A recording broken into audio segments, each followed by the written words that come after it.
প্রত্যেকে এবার সিলেকশন নিয়ে এসো, গায়ে যেন উর্দিটা খাকি উর্দির হয়, ঠিক আছে। হ্যালো ডে স্টুডেন্টস, তোমরা প্রত্যেকেই জানো যে আগামীকাল তোমাদের অনুষ্ঠিত হতে চলেছে ডব্লিউবি কনস্টেবল এক্সাম।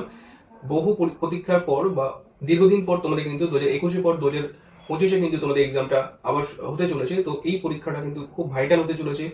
দীর্ঘদিন পর যেহেতু এক্সাম এবং একটা মাত্র এক্সাম, তো অবশ্যই তোমরা এই এক্সামে নিজের সেরাটা দাও, বেস্টটা দাও, ঠিক আছে। এবং বাকিটা কিন্তু তোমাদের চিন্তা করার কোনো দরকার নেই। তুমি চেষ্টা করবে তোমার বেস্ট, তোমার সেরাটা দেওয়ার। বারবার আমি যে কথাটা বলি, ঠিক আছে, ভয়ের কোনো কারণ নেই, ঠিক আছে। কারণ ভয় করলে কিন্তু সেখান থেকে তোমার কিন্তু মানে পারফরমেন্সটা কিন্তু খারাপ হবে। আবারও বলছি, কালকের দিনটা কিন্তু তোমার, ঠিক আছে। যে 1 ঘন্টা তুমি সময় পাবে, এই 1 ঘন্টায় তোমার কিন্তু বেস্ট পারফরমেন্স তোমাকে কিন্তু দিতে হবে, ঠিক আছে। তুমি কতটা পড়াশোনা করেছো, তোমার ডিগ্রি কতটা, এটা কিন্তু কোনো ভ্যারি করবে না। ওই 1 ঘন্টায় কিন্তু নির্বাচিত হবে তুমি সিলেক্টেড কি সিলেক্ট হবে না, ঠিক আছে। কথা বুঝতে পারছো?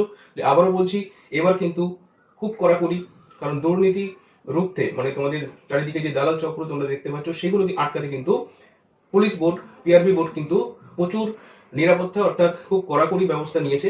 তো এখানে কিন্তু তার জন্য তোমাদের অনেক আগে থেকে কিন্তু এক্সাম সেন্টারে ঢুকিয়ে দেওয়া হবে, বায়োমেট্রিক বা অনেক কিছু তোমাদের মানে যে প্রসেসগুলো তারা করবে। তো খুব সাবধানে এবং খুব ভালোভাবে তোমরা কিন্তু এক্সাম সেন্টারে ঠিক আগে পৌঁছে যাবে।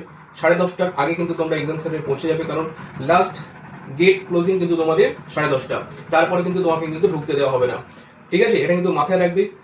অবশ্যই তুমি কিন্তু তার আগে পৌঁছে যাবে, ঠিক আছে। কোনো রকম কোনো কিন্তু বাজে কথা বা কোনো বন্ধু বান্ধবের সঙ্গে উল্টোপাল্টা আলোচনা করবে না।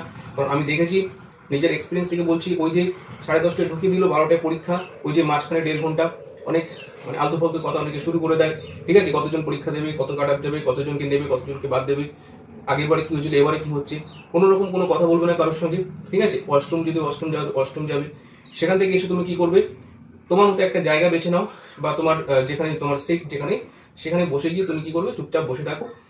যদি চেনাশোনা কেউ থাকে, অল্প একটু কথাবার্তা বলো, ঠিক আছে। নিজেকে রিল্যাক্স করো।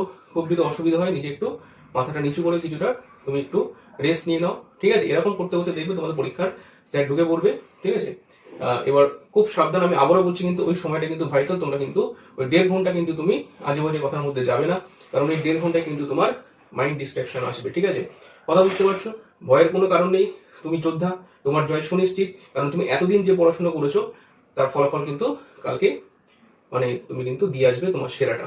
কথা বুঝতে পারছো? তো আমার যারা শুভাকাঙ্ক্ষী, ঠিক আছে, বা আমার যারা তোমরা সাবস্ক্রাইবার্স আছো বা আমাকে যারা ফলো করো, প্রত্যেকেরকে বেস্ট উইসেস আমার তরফ থেকে, শুভকামনা রইলো।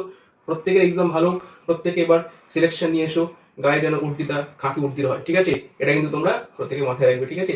চলো, একদম বি